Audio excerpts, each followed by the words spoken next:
In the center of the galaxy, inside the biggest war station ever built, leaders from many alien worlds had gathered. The grand arena of Zarkon was full. Huge screens showed the event live across planets. The reason? Peace talks between the strongest alien empire and a small but growing power, Earth.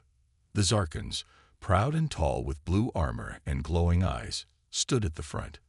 Their leader, General Vorak, was known for crushing planets with no mercy. He had never lost a battle. He believed fear kept the galaxy in line. And today, he wanted to show the galaxy that humans were weak, slow, and soft. Beside him stood a single human. No armor, no weapons, just a dark suit and a calm face. His name was Captain Rain Carter, sent by Earth as a peace representative. He was quiet, still, and looked straight ahead. He didn't bow. He didn't blink. He didn't speak. General Vorak stared at Rain with a grin. "You send one man," he shouted, his voice echoing through the arena. "Is this a joke?" Rain didn't answer. He just looked at the general with steady eyes. The galaxy watched in silence. Then, without warning, Vorak stepped forward and hit Rain across the face. The sound echoed loudly. Aliens gasped. Some laughed. Others froze in fear. It wasn't just a slap. It was a heavy strike, enough to break stone. But Rain didn't move. He didn't fall. Blood ran down the corner of his lip, but he wiped it away calmly. His eyes never changed. Cold, focused, quiet. A silence spread across the arena. The laughter died. Some alien leaders looked away, feeling something strange inside them. Fear. Vorak growled. "That is your answer, human." Silence. Rain's voice was calm, deep, and clear. "You just made the biggest mistake of your life." The cameras caught every second. Across the galaxy, beings watched the human's words again and again. What did he mean? Was it a threat? A warning? Rain turned and walked away without another word. The guards didn't stop him. No one dared to move. Even Vorak, who had ruled with power for years, felt something strange in his chest. His hand, the one that had hit Rain, was shaking. Back on Earth, the moment was seen live by the United Earth Defense Council. The room was silent as Rain was struck. But when they heard his calm words, one general stood up and gave a simple order: activate Protocol Titan. Underground bunkers lit up. Satellites shifted. Deep in space, ships turned. Quiet messages were sent to special units. A message from Earth spread to its colonies. Hold position. Stand by for response. Meanwhile, Rain returned to his ship, silent and alone. His crew didn't ask questions. They had served with him before. They knew what came next. Rain simply said, "He touched Earth blood." No one needed to hear the rest. Across the galaxy, many laughed at the incident. "Humans are nothing," they said. "Did you see how easily he was hit?" But some, the older races who remembered the first contact wars, did not laugh. They remembered Earth's history. They remembered what humans could do when pushed. On a desert world, an old alien general watched the video and turned pale. "Fools," he whispered to his son. He didn't hit back because he didn't have to. "The storm is coming." That night, in the skies above the Zarkon homeworld, a strange signal was picked up.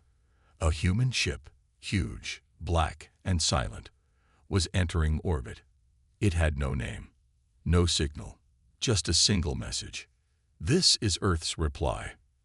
And then, the stars around it began to dim. Captain Rain Carter sat alone in the command room of his ship, staring at the stars outside the window.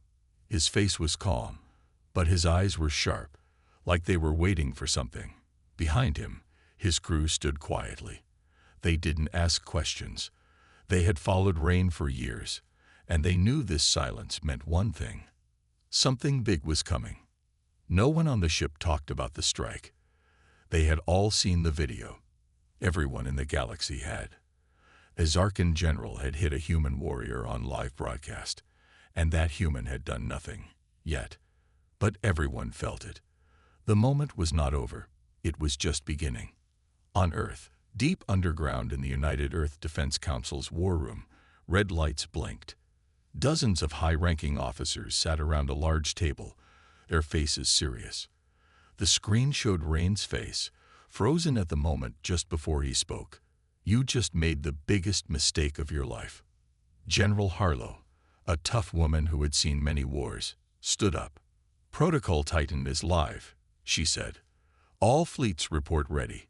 Special units on standby, awaiting Rain's signal." Someone whispered, "We're really doing this." Another officer replied, "He touched Earth blood. There's no going back now." Far across the galaxy, alien leaders met in secret. Some laughed, calling humans overconfident. But others, those who had studied human history, didn't laugh. They remembered how Earth had once fought 3 alien coalitions at the same time. And won. They remembered the siege of Vega 6, where 1 human fleet held off 12. They remembered the stories of soldiers who refused to die, who kept fighting even after their ships were burning. And now, one of those soldiers, Rain Carter, had been struck. Back on the Zarkan homeworld, General Vorak was in his palace, pacing. The video had gone viral, but something about Rain's eyes haunted him. Why didn't he fight back? He asked his advisors. Why didn't he say more? His second-in-command replied carefully, "Sir, some say humans do not act in anger. They wait. Then they strike once." Vorak slammed his fist on the table. He's just one man. But he didn't believe his own words. Meanwhile, in the shadows of space, human fleets were moving. Stealth ships scanned Zarkan systems. Long-range cannons locked onto enemy bases. Human satellites activated special codes known only to the top commanders. Quiet messages passed between captains. "Hold fire. Await Rain." On his ship, Rain stood up and walked to the control panel. "Open a line to Earth," he said. The screen lit up, showing General Harlow. "It's your call," she said. Rain nodded. "Begin stage 1. Show them what silence means." At that moment, thousands of small human drones launched from hidden bases around Zarkan space. They didn't attack. They didn't speak. They just floated into place, forming a giant circle around the Empire's core planet. Aliens on the ground looked up and saw black dots in the sky. Panic spread. People whispered, "Are those human machines?" Zarkan ships tried to scan them, but failed. The drones had strange shielding, unlike anything the galaxy had seen. Then, from every drone, the same message played in hundreds of languages. "Do not mistake silence for weakness. Earth remembers." Across the galaxy, screens lit up with that sentence. Some alien leaders ordered lockdowns. Some sent peace offers. Others sent warnings to General Vorak. But Rain wasn't done. He walked into the ship's weapons room. Inside stood a small team of elite soldiers, each one with a scared face, cold eyes, and armor marked by battle. These were the Titans, Earth's secret warriors, soldiers trained for wars that hadn't even started yet. Rain looked at them. "Suit up." No more words were needed. As alarms rang across the Zarkan capital, the people remembered the look in Rain's eyes when he was struck. It wasn't pain. It wasn't fear. It was patience. The kind of patience that only humans had. The kind that waited. Then struck with thunder. Across the galaxy, fear was spreading like fire. Every news screen, every holo display, every alien communication hub was playing the same scene. Captain Rain Carter being hit, and then walking away without a word. Again and again, the moment played. Aliens of all kinds watched in silence. Some laughed the first time, but by the third or fourth time, the laughter faded. Something about that moment didn't feel right. It felt dangerous. On the Zarkan homeworld, General Vorak stood on his balcony, looking at the night sky. The stars looked peaceful, but his mind was not.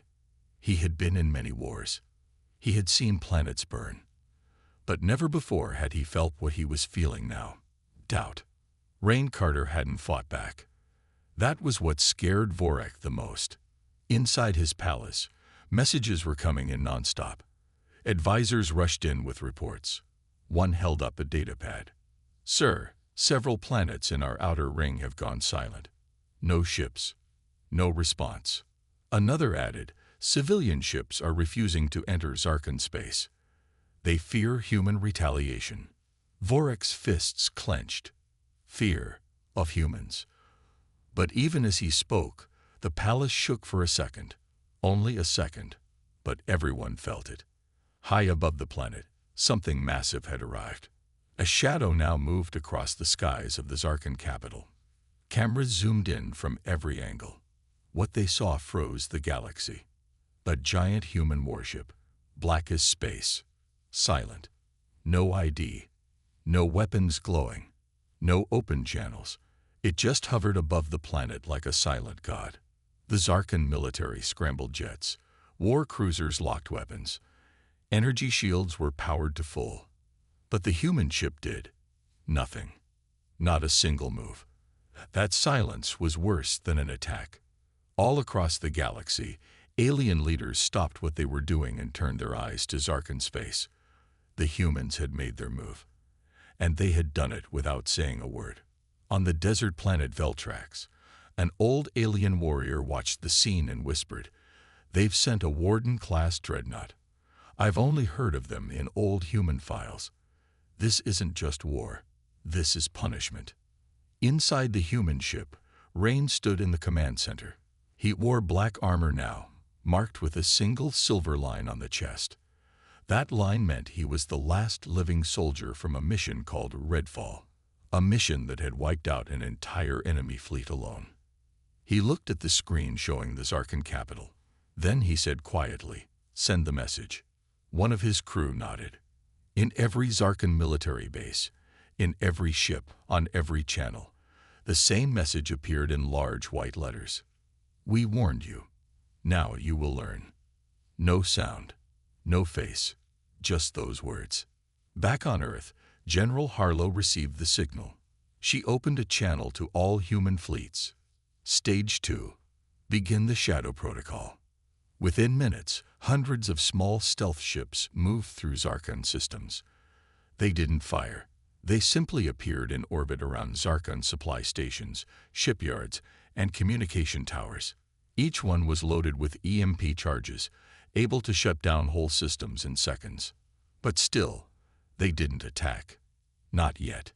They were waiting. In space bars, alien travelers whispered, "Why haven't the humans attacked yet?" A traitor replied, "Because they want the galaxy to watch." In the Zarkan military headquarters, panic began to rise. "We don't know how many human ships are out there," one officer said.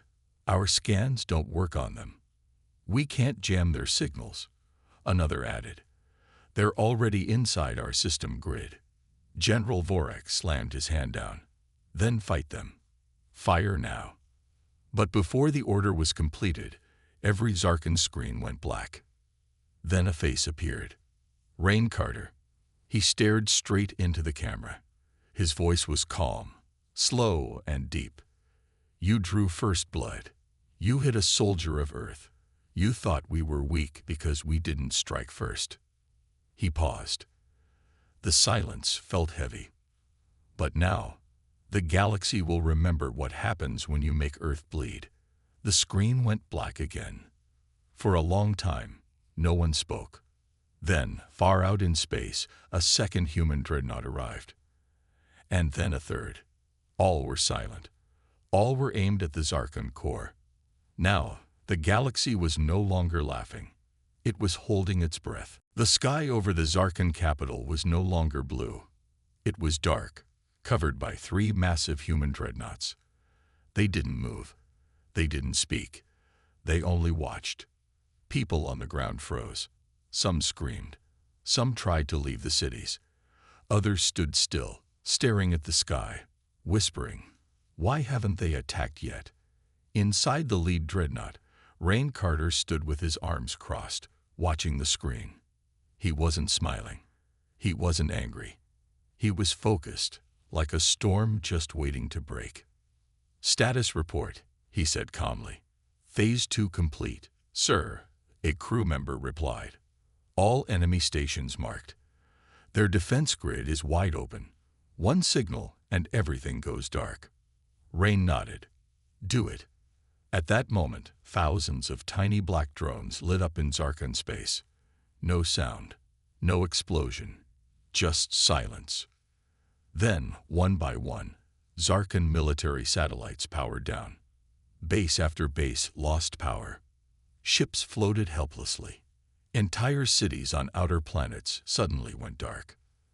The humans didn't fire a single bullet, but Zarkan's military was blind and deaf. Inside the Zarkan command center, alarms screamed. Officers shouted over one another. "We've lost contact with 4 planets. Our defense satellites are gone. Something is jamming our long-range comms." General Vorak slammed his fists down. "They're not attacking. They're humiliating us." On the human dreadnought, Rain turned to his elite team, the Titans. These soldiers were trained for one thing only: ending wars before they began. "It's time," Rain said. The Titans nodded and walked to the drop pods, metal capsules built to survive crashing into planets at high speed. Each one carried only one soldier. But that one soldier was enough to take down an army. With a sharp hiss, the pods launched. Across Zarkan cities, fire trails appeared in the sky. People ran, thinking it was an attack. But these weren't bombs. They were warnings. Titans landed silently in major cities, one in each capital zone. They didn't speak. They didn't shoot. They just stood in the middle of the roads, wearing black armor, holding a small glowing disc. When they activated it, a hologram of Rain appeared above each one. The message was simple: "You attacked Earth. Earth does not forget. Surrender now, or face full extinction." The whole galaxy saw it. The message played on every planet. Even neutral worlds received it. No threats, just facts. On the distant planet Kelveris, a reptilian scholar watched the footage and whispered to his students, This is not just a war. It's a lesson. A warning to the entire galaxy." Inside Zarkan's royal hall, panic took over. Some ministers begged General Vorak to surrender. Others told him to escape. But Vorak refused. "We are not weak. We are warriors." Then the screen in the hall changed. Rain was live. He stood in the war room of his ship, arms behind his back. "This is your final chance," he said. "Return every human prisoner. Shut down your war factories. Step away from Earth territory." Vorak stepped forward, eyes full of pride. "Or what, human? You'll fire your mighty weapons." Rain's eyes narrowed. "No, we'll erase your name from history." He nodded to his crew. And then it began. One human ship, just one, opened fire. A single beam of blue energy shot from space and hit a Zarkan military bunker. It didn't just destroy the building. It wiped out the entire mountain it stood on. In the next minute, 5 more shots were fired. Precision strikes. No civilians hurt. Only military targets erased. Zarkan forces tried to fire back, but their systems were down. Their ships couldn't move. Their missiles failed to launch. One dreadnought turned its cannons toward the Zarkan main shipyard, and with a low rumble fired. The explosion was seen from space, a bright, blinding light. And then, nothing remained. Zarkan's pride was falling, one piece at a time. Inside his palace, General Vorak fell to his knees. His empire, his army, his dreams, gone in minutes.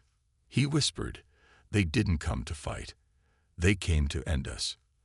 And still, Earth had not sent its full army. Only one fleet, one captain, one answer to one strike. Rain turned from the screen and spoke quietly.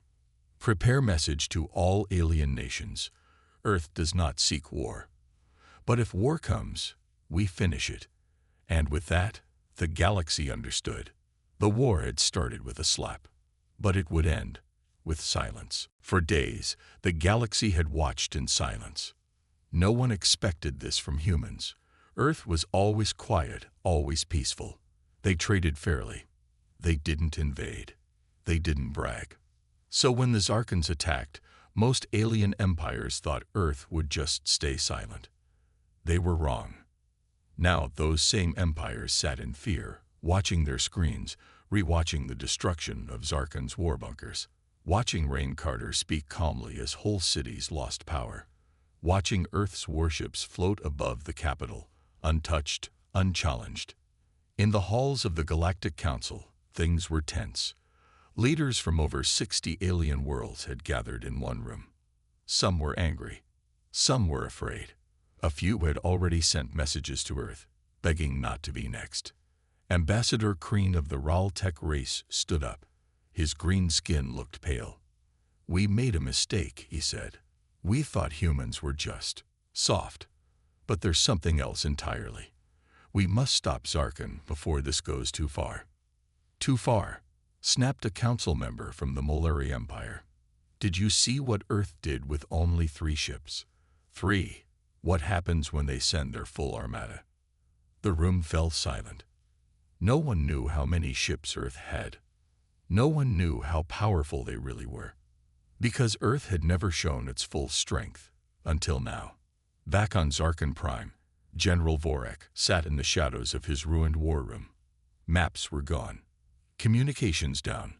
Only a few officers remained. His empire was falling apart. Rain Carter hadn't even stepped on the planet.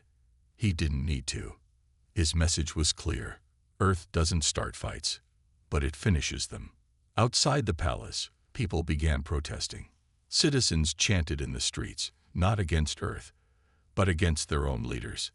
They blamed Vorek for waking the sleeping monster, and Earth still hadn't used its ground army.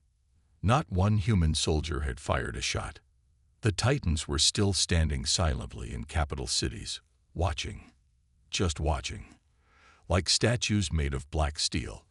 That silence was louder than bombs. In deep space, other alien races were having secret meetings. The Drex Alliance, known for their shadow fleets, sent a warning to their own people. Do not engage with Earth. Do not provoke them. Avoid all human ships. Even pirate clans stopped their raids near Earth territory. One captain was heard saying, "I'd rather steal from a sun dragon than mess with humans now." On Earth, the mood was calm. People didn't celebrate. They didn't post videos cheering the destruction. Instead, they lit candles. They remembered the soldiers who died quietly, like Rain Carter's lost team. For humans, this wasn't glory. It was justice. General Harlow met with Earth's leaders. Her voice was strong, but her eyes tired. "This war is not just about Zarkan," she said. "It's about every empire that thinks kindness is weakness." They agreed. Earth would hold its line. No full invasion. No further attack, unless provoked. But the message had to be clear. Rain Carter's final warning was sent to every major empire. "We are human. We don't seek war. But if you harm our own, we won't fight you. We will erase you." Simple, cold, and unforgettable. That message hit harder than any laser beam. On the frozen moon of Veltros 9, 2 young aliens stared at a screen showing Earth's ships. One asked, why didn't they destroy everything?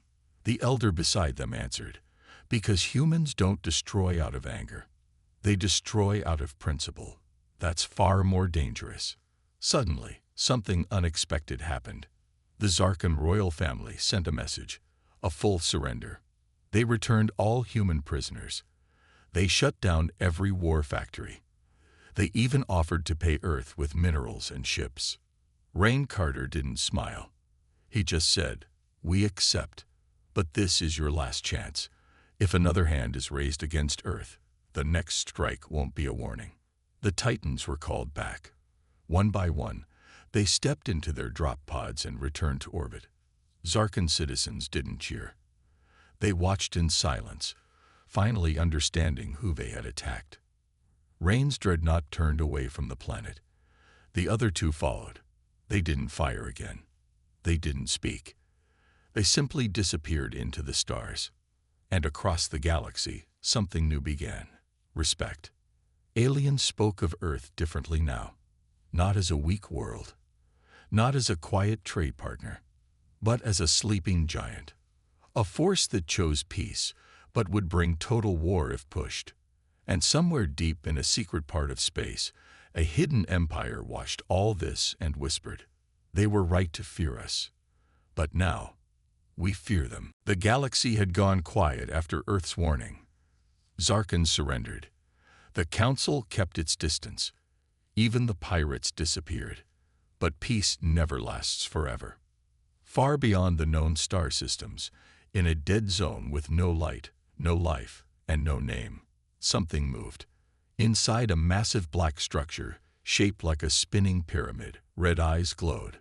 Not human, not alien, not alive, but not dead either. A machine voice spoke in the darkness. The humans awakened.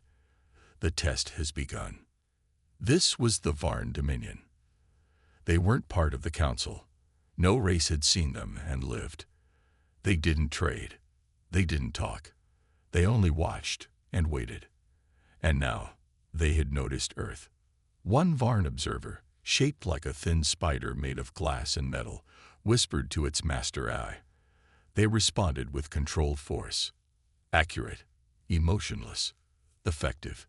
This species is dangerous. The AI responded, "Then it is time. Begin Phase 1. Let us see what Earth truly fears." Back on Earth, General Harlow looked at a hologram in the war room. "Everything feels too quiet," she said. "Zarkon's done. But the galaxy hasn't forgotten us. Someone will test us again." Rain Carter stood next to her, hands behind his back. "We scared them," he said. "But fear doesn't stop ambition. Someone somewhere is already planning a move." He was right. That same day, Earth's deep space scanners caught something strange. A signal, not from any known empire, not Zarkon, not Council worlds. It was coming from the edge of the Orion abyss. The signal was simple, a binary code repeating the same numbers over and over. 01,000,000, 1,101 to 01,000,000, 100,001, 01,000,000, 101,110. Earth's AI translated it. Man. That was it. Just one word. The signal didn't stop. It kept repeating, growing stronger. Then satellites around Mars went offline, fried by an invisible pulse. Rain was called in. "This isn't a normal enemy," the technician told him. "This feels ancient, mechanical, cold." Rain nodded. "It's a test." That night, one of Earth's secret listening posts on the moon exploded without warning. No trace of weapons, no enemy on radar. Just silence. General Harlow called a full alert. Defense shields were activated across Earth's colonies. Patrol ships were ordered to scan every asteroid and dark corner of space. But still, nothing was found. Then it got worse. A cargo ship from Earth vanished. No distress signal, no debris. When they checked the logs, the last thing the pilot said was, "There's something in the dark, watching us." Rain knew this wasn't random. It was a message. He called a private meeting with the Titan unit. "We're being hunted," he said, "by something smarter than Zarkon. Something patient, and I think they've been watching us for a long time." One Titan, a woman named Lex, asked, "Why now?" "Because we broke the silence." Rain replied, "We showed our strength, and now they want to measure it." In a hidden star system, the Varn fleet activated. Their ships made no sound, no light. They moved like shadows. Each one carried no crew, just AI. And a single order, test the humans. Rain prepared a scouting mission, not to attack, but to investigate. He chose only 5 Titans. They boarded a stealth ship, black as night, and left without a signal. Their goal, find the source of the strange signal, and return alive. As they entered the Orion abyss, things got strange. The stars around them seemed to flicker. Their ship sensors gave false readings. Time itself felt slower. Then something appeared. Not a ship, not a creature. A machine, floating in space, bigger than a mountain, covered in markings no one could read. The ship scanned it. Result: unknown. Age: unknown.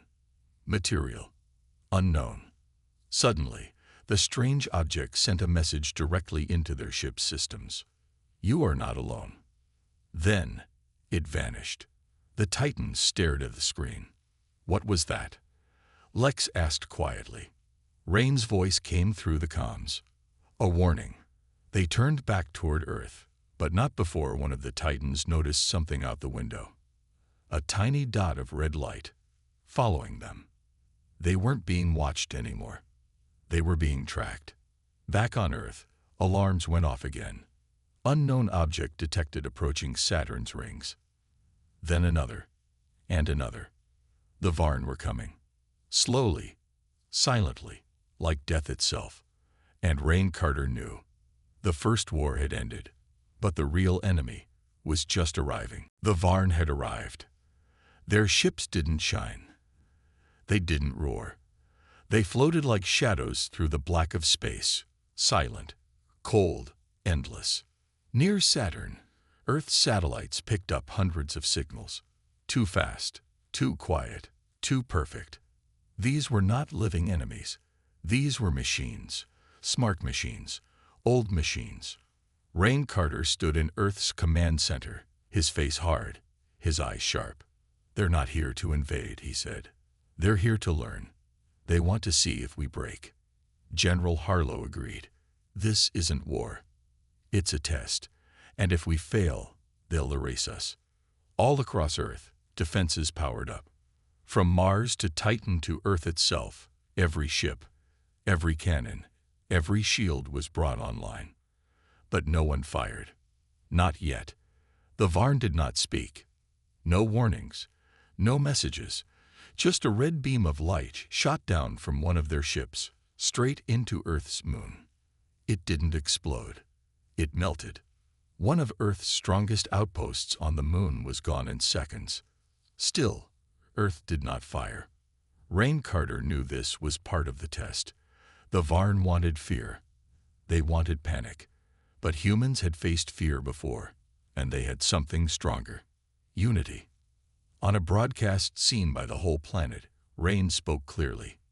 We know you're watching. You want to measure our strength. But strength is not just power. It is what we protect.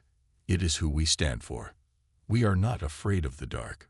We were born in it, and we lit it with fire.